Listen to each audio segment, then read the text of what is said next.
नमस्कार।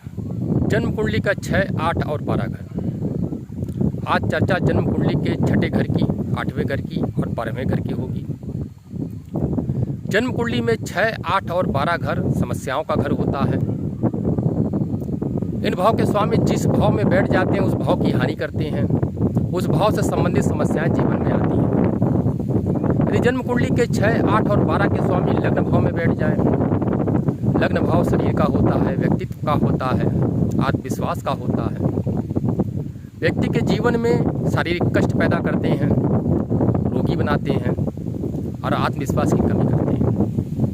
यदि 6, 8, 12 के स्वामी द्वितीय भाव में बैठ जाएं, द्वितीय भाव कुटुंब का होता है, वाणी का होता है, संपत्ति का होता है। द्वितीय भाव में वाणी में दोष पैदा करते हैं और कुटुंब में विवाद पैदा करते हैं, संपत्ति से संबंधित समस्याएं देते हैं। 6, 8, 12 के स्वामी यदि तृतीय भाव में बैठ जाएं, जन्म कुंडली का तृतीय भाव छोटे भाई बहनों का होता है, पराक्रम का होता है और कम्युनिकेशन का होता है।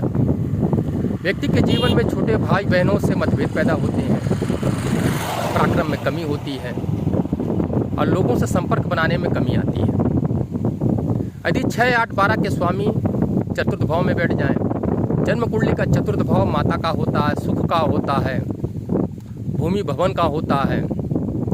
व्यक्ति के जीवन में माता के सुख में कमी आती है, माता को स्वास्थ्य की हानि होती है और भूमि भवन वाहन से संबंधित समस्याएं जीवन में आती हैं। यदि हैं तो उनका केस लड़ना पड़ जाता है, किसी अन्य प्रकार की समस्याएं आ जाती हैं। यदि 6, 8, 12 के स्वामी पंचम भाव में बैठ जाएं, जन्म कुंडली का पंचम भाव संतान का होता है, शिक्षा का होता है। पंचम भाव बुद्धि विवेक का होता है। पंचम भाव में 6, 8, 12 के स्वामी बैठ के पंचम भाव को बिगाड़ देते हैं। व्यक्ति को संतान से संबंधित समस्याएं आती हैं, संतान की शिक्षा में भी बाधा आता है, संतान के स्वास्थ्य में भी बाधा आता है और व्यक्ति की खुद की शिक्षा में भी बाधा आता है और बुद्धि विवेक की कमी करते हैं। 6, 8, 12 के स्वामी यदि छठे भाव में बैठ जाएं, छठे भाव में विपरीत राजयोग का निर्माण कर देते हैं। यहाँ पे कुछ लाभ मिल जाता है लेकिन समस्याएं तो फिर भी रहती हैं। व्यक्ति को कर्जे में डुबाते हैं और कर्जे में डुबा के फंसा देते हैं, बाद में कर्जे से उबार भी देते हैं। ये समस्याएं तो आती हैं। यदि 6, 8, 12 के स्वामी सप्तम भाव में बैठ जाएं, सप्तम भाव पत्नी का होता है, व्यापारिक पार्टनर का होता है। 6, 8, 12 के स्वामी सप्तम भाव में बैठ के सप्तम भाव को बिगाड़ देते हैं, पत्नी से विवाद पैदा कर देते हैं। यदि व्यापार कर रहे हैं पार्टनरशिप में तो पार्टनरशिप टूट जाती है। 6, 8, 12 के स्वामी यदि अष्टम भाव में बैठ जाएं तो अष्टम भाव में 8वें भाव के स्वामी स्वग्रही हो जाते हैं, आयु लंबी कर देते हैं। लेकिन जीवन में संघर्ष बहुत ज़्यादा बढ़ जाता है। व्यक्ति को हर क्षेत्र में संघर्ष आता है। बीच बीच में धन लाभ भी कराते हैं क्योंकि अष्टम भाव अचानक धन लाभ का भी घर होता है। जीवन में अचानक धन लाभ होते हैं, अष्टम भाव से ही होते हैं। तो यहाँ पे अचानक धन लाभ भी बीच बीच में कराते रहते हैं, लेकिन समस्याएं और संघर्ष निरंतर बनी रहती है। 6, 8, 12 के स्वामी यदि नवम भाव में बैठ जाएं, नवम भाव धर्म का है, भाग्य का है, पिता का है, तो नवम भाव को बिगाड़ देते हैं। व्यक्ति को कोई भी कार्य व्यक्ति कर रहा है तो भाग्य उसका साथ नहीं देता है, पिता से मतभेद पैदा करते हैं, भगवान में श्रद्धा नहीं हो पाती है, भगवान की पूजा पाठ में मन नहीं लगता है, आस्था की कमी करते हैं। 6, 8, 12 के स्वामी यदि दसम भाव में बैठ जाएं, दसम भाव कर्म स्थान है, व्यक्ति का कार्य क्षेत्र है। व्यक्ति अपने जीवन में कार्य क्षेत्र बार बार बदलता रहता है। यदि बिजनेस कर रहा है तो बिजनेस बार बार बदलता रहता है, नौकरी कर रहा है तो नौकरी बार बार बदलता रहता है और खाली बदलते बदलते ही समय बीत जाता है।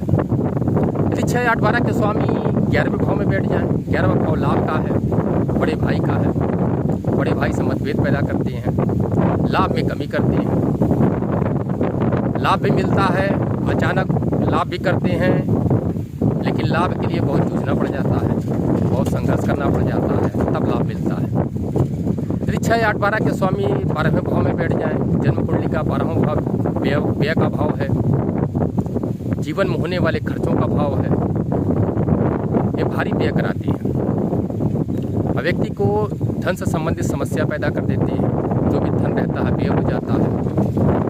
लग्न भाव का व्यय भाव है 12वां भाव, लग्न भाव शरीर का होता है तो व्यक्ति को शरीर का भी व्यय होता है, उसका मेहनत का फल नहीं मिलता है, परिश्रम का फल नहीं मिलता है, जितना परिश्रम करता है उसका लाभ नहीं मिल पाता है और स्वास्थ्य संबंधित समस्या भी पैदा करते हैं।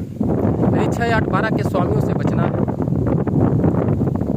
तो इसके लिए आपको 6, 8, 12 के स्वामियों की वस्तुएं नदी में प्रवाहित करनी पड़ेंगी।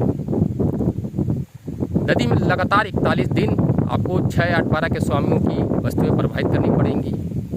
6, 8, 12 के स्वामियों का दान करना पड़ेगा आपको। जो भी वस्तुएं इनकी रहती हैं, जो ग्रह रहेंगे उस ग्रह से संबंधित वस्तुएं आप या तो दान करिए या तो नदी में प्रवाहित करिए। इससे आपको लाभ की प्राप्ति होगी। जीवन में आने वाली समस्याओं से